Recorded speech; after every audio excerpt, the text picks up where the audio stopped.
everyone, and welcome back to the RMTV Women's Podcast. This is episode 139. We're joining you from our homes this week. Even though we did get ourselves back in the office last week, we're back to square one, Zoom. You know, we love it. We like it. It's easy. It's a simple. comfort. It's a comfort of mine. Yeah, it's easy. It's simple. It's fine. I mean, the quality definitely isn't as good. No. But we make do with what we've got. We've got several other things going on this week. We do. So that's why we're on Zoom. We do. Yeah, it was just easier for us, so Yeah. we roll with it. But we hope you enjoy anyway. To kick things off, then we obviously did a very exciting video last week where we talked through all our new signings, and we said, wonder if we have to do this again anytime soon. Well, Liverpool only went and announced a player literally days later. I actually think our podcast got uploaded after Carla Humphrey's signed. Yeah, it did. Really sad. I didn't enjoy that. It's always the way. It always happens to us. It's fine. Way of the We're wind. used to it. Way of the world. Yeah. But we thought we'll save it for the podcast. Yeah. But yeah, Carla Humphrey has signed for Liverpool from Bristol City Women. She's another player to follow a manager to a new club. Obviously, Matt Beer was in charge of Bristol back end of last season. Obviously, thinks very highly of Carla Humphreys, highly enough to bring her to Liverpool. But yeah, I think this is like a really exciting signing for us. Obviously, Carla Humphreys has had a good career. Obviously, came through at Arsenal, signed for Bristol in 2017, I believe it was. Made a couple of appearances for them, done really well there, and then obviously thought Liverpool was the next best step for her in her career. So yeah, really excited to and to add a midfielder to the bunch as well. Yeah, I'm really excited for that. How about you? Oh, defo. I feel like she's quite a well-known player, which is nice. And there'd been a few like rumours around for like a couple of weeks or whatever. So it's nice to see that it's obviously like been pushed over the line and stuff like that. Got old Emma Sanders on Twitter with the little with the little yeah. But no, I'm really excited. I think with what Matt Beard said, she's good on the ball, etc. Which is what we need. We have a lot of players in midfield who are also good on the ball, so hopefully they'll all kind of fuse together and perform well. I'm really looking forward to it. It's quite an exciting one. I think we've done well this window so far. You know, like I don't know if there's any more to come and whatnot, but we've got in so many attacking players, and ultimately what we lacked so much last season was that attacking, not necessarily attacking threat, but obviously the end result of scoring more goals, and that runs on for a few seasons previously as well. So I think the club have obviously highlighted that that's been the issue. So you bring in Leanne Kiernan, who's obviously the new number 9, so that tells you kind of everything you need to know. Play on the wing as well, so really versatile. Yeah. You've got Carla in as well. Yana Daniels has come in on the wing as well. But then you also think what you're adding to, like you're adding to Mel Lawley, you're adding to Bo Kearns, you're adding to Kerry Holland, Fernie, like all of these players. So it's just the squad is bulking up massively, and I think that's what we all were kind of shouting for, and it's happened. So now I guess it's just I can't cope with how close the season is. Like it really is quite close. It's really exciting, but I guess the proof will be in like when the season starts, like what goes down, etc. I'd love to know. Like I don't know what the starting 11 is going to be. Like I genuinely couldn't tell you. Yeah, that's a good point, to be honest, because probably the majority of last season you could probably pick your starting 11 and it'd be what you pick. Yeah. Yeah. But then now, exactly thinking about it, you're like, oh well, what forward lines are you going to go with? What back? Like the defense is done for me. I haven't got a clue who's going to pick. But I mean, I don't know you'll play. I know Neve will play, and that's all. That's fine. That's all we need to know. Also, just before we carry on any further, we now have confirmation that Riley Foster is okay. Yes. Yeah. That is such a good point to make. So if you watched last week, there was a very... I hope she watches this, because it'd be so funny. we had a conversation. We were like, where is Riley Foster? Like, why is she not returned? Why is she in okay? America? Like, Or like, what's going going on? Yeah. And she sent us a message on Instagram and was like, hi, I'm alive. And I was like, good, I'm glad. She was like, people have messaged me. I was like, I'm really sorry about that. But yeah, she's alive and well. She's doing all right. She'll be back soon. But yeah, no, that was a good little segue there. But it just made me chuckle thinking about it. Yeah. It was so funny. Yeah, but just going back to Carla Humphreys for a minute. Sorry, I just sidetracked then. It's okay. Going off what Matt Beard said, when asked about Carla Humphreys, he said Carla's another talented player, very good in tight spaces, and someone with a great football brain. She sees pitches a lot of people doing the same, especially if you're playing against a block. She's going to be valuable in those tight spaces and creating goal-scoring opportunities. That's what we and like. I think it is what we like to hear, but I've noticed a theme in him when he's talking about players, and especially when he's mentioned, like when he's talked about Bear and Carla and a few others, that he likes technical players. He likes players you can play in small spaces. You can get you sort of out of a very defensive team, and I think that's maybe where we've struggled over the last 2 seasons.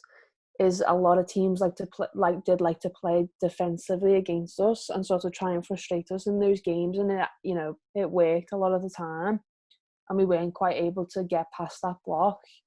But he's noticed that, and that's what he wants to sort of change. So he's looking for players who can mould to that, which I think is really important going into like a brand new season with a brand new manager and a brand new team.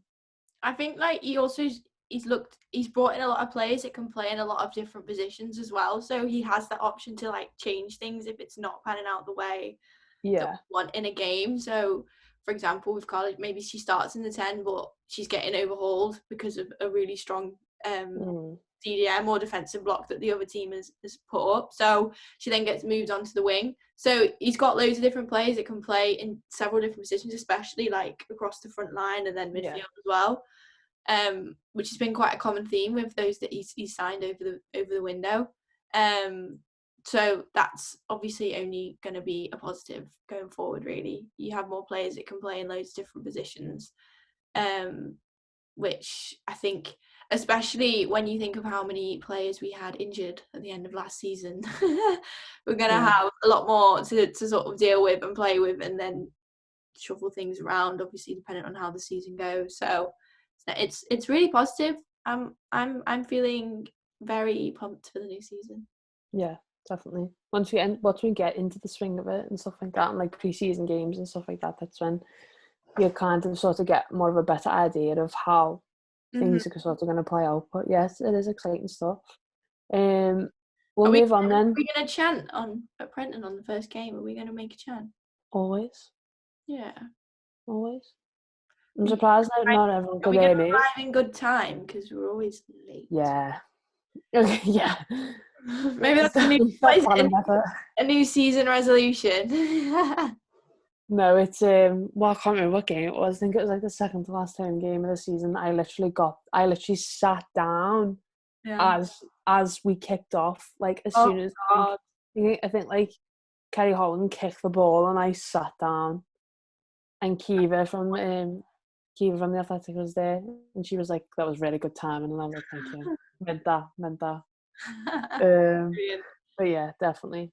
Can't wait to be back at Prenton, like regularly, hopefully as well. Fingers crossed, yeah.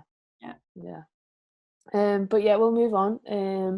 We kind of touched on it very briefly last week. Obviously the whole situation going on at Man United women at the minute. Seems to be a bit of turmoil, I'd say. Especially, since Casey Stoney announced her departure back end of last season. But a story broke from the Athletic that the Man United women's players are unhappy with how the club are treating them and the direction that they have taken recently, and are now preparing an approach to the PFA to sort of request some advice and support and sort of seek improvement really for the club surrounding the women's team. It just baffles me, this situation. because, you know, when Man United sort of re-established their women's team, you know, they got so many great players in the ranks. You know, they got promoted first season. They've done really well in the WSL, and they kind of found themselves in this situation so early on. It's just kind of mad, especially since, you know, what they have achieved, and obviously so close to gaining Champions League last season as well. Like, can you imagine if they did gain Champions League last season and they were in this position? Like, you know, it's the 7th of July, pre-season starting. You know, next week probably. literally the games are, before you know it, it's going to be the first weekend in September, and it's like, oh wow, they don't have a manager. A handful of players have left. They haven't been able to replace them because they don't have a manager who, like, it's just a very bizarre situation, I think. It's really sad because I vaguely remember, obviously, when things were going in a bit of a rough patch with Liverpool and stuff, and like the investment and everything was being questioned. I feel like we always used, like, sometimes look to United and sort of seeing them like getting into the WSL, like, first time of asking, signing all these amazing players that have now left. We always used to like look at them as kind of I wouldn't say like a blueprint, but like as a bit of inspo. Do you know what I mean? And like when you think about it now, it's like, yeah, they don't have a manager. They probably had potentially one of the best managers, and now she is gone. Oh, Like the most 100%. best up and coming manager for sure. And you know, like, out of all of this, what like worries me the most is the fact that this is the second club that have tried to make change happen.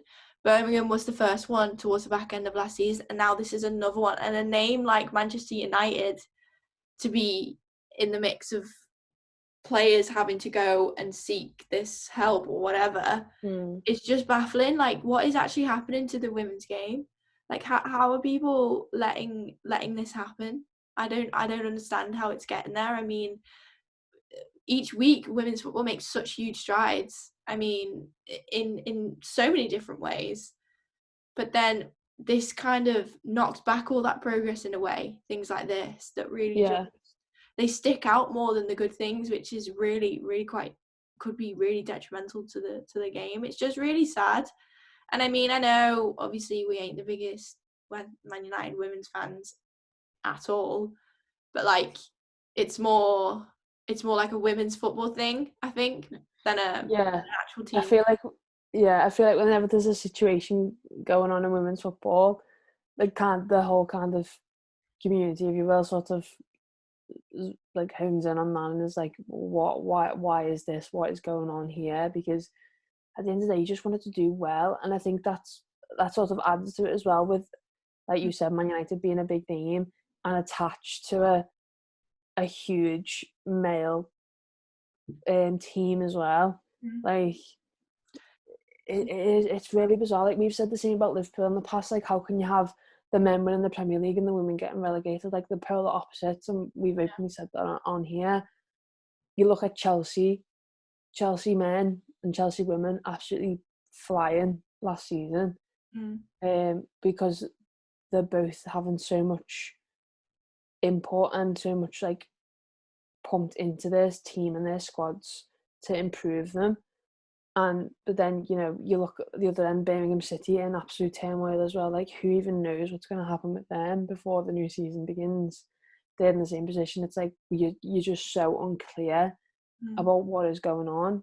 And I think that's just been a big thing in women's football. Like, everything's just so unclear that you just can't see. Yeah, you can't see like anything happening, because a team like Man United women should have had their manager lined up when Casey Stoney decided to leave.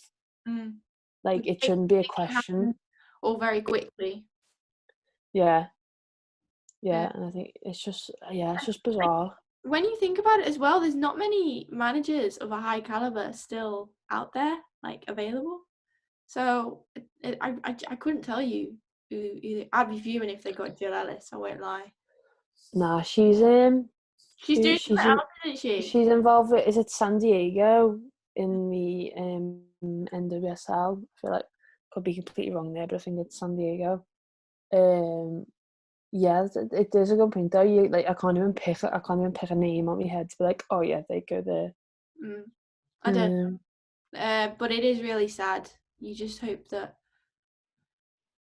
it's just like even that just the name of Manchester United, like for their women's team to be in a position where the players have to call change. I do hope they turn it around. Yeah, I do. I think even for the growth of the women's game, they're a huge name to be a part of in these leagues and stuff. So definitely. Yeah. We obviously just mentioned Chelsea then, but some exciting news for them is that Emma Hayes has signed a new contract with Chelsea Women. This will be her 10th season at the club, which is wild.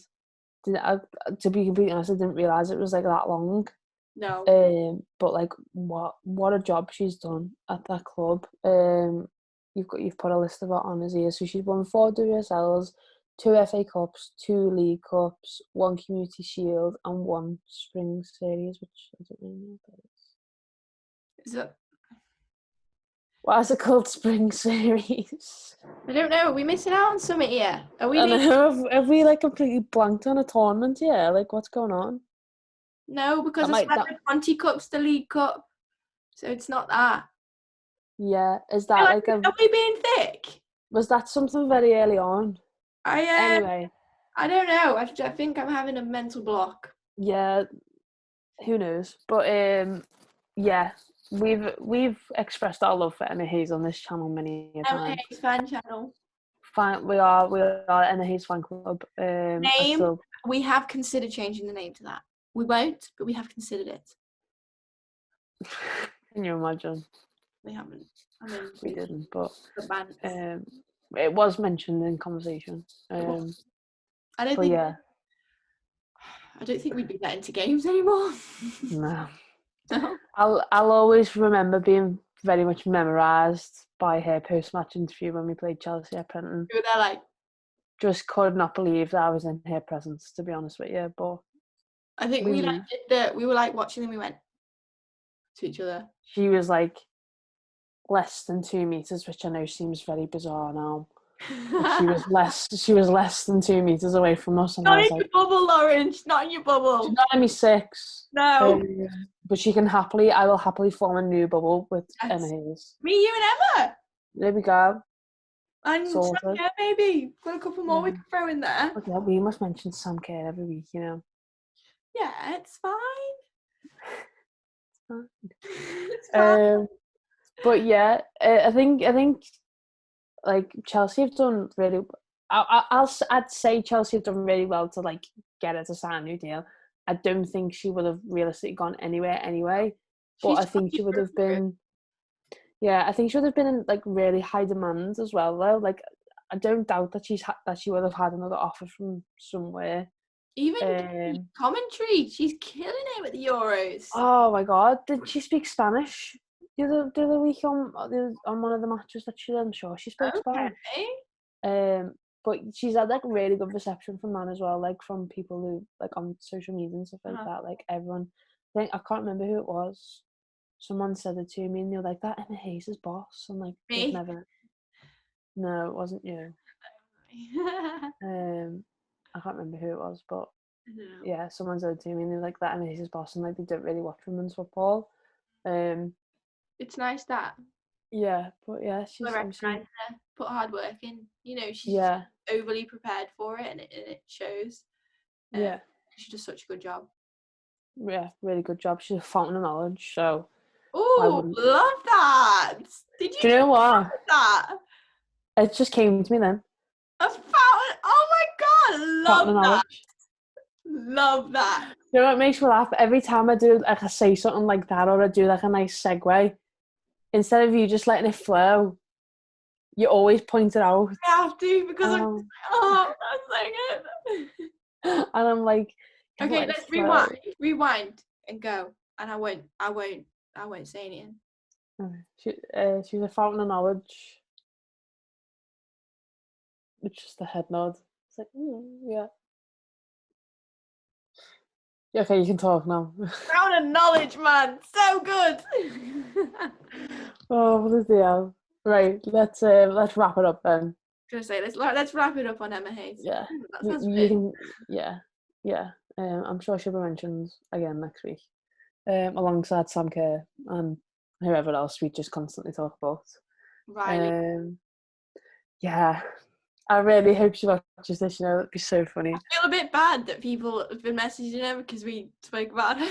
Literally, because we were like, "Where's Riley? Like, why is she We not just back?" said it on a whim, like not even like thinking about it, and then Yeah. mad. Oh well. You know, We she's care for her fine. well-being. We care for her well-being. We want to know she's okay. I Yeah, want to know she's coming back. It's fine. no, I need to see her again. Spread some positivity. Might be the Yeah. most positive person ever. But she's a very positive person. Yeah. I reckon we'll still be able to hear her shout even when fans are in Yeah. Penton. Oh yeah.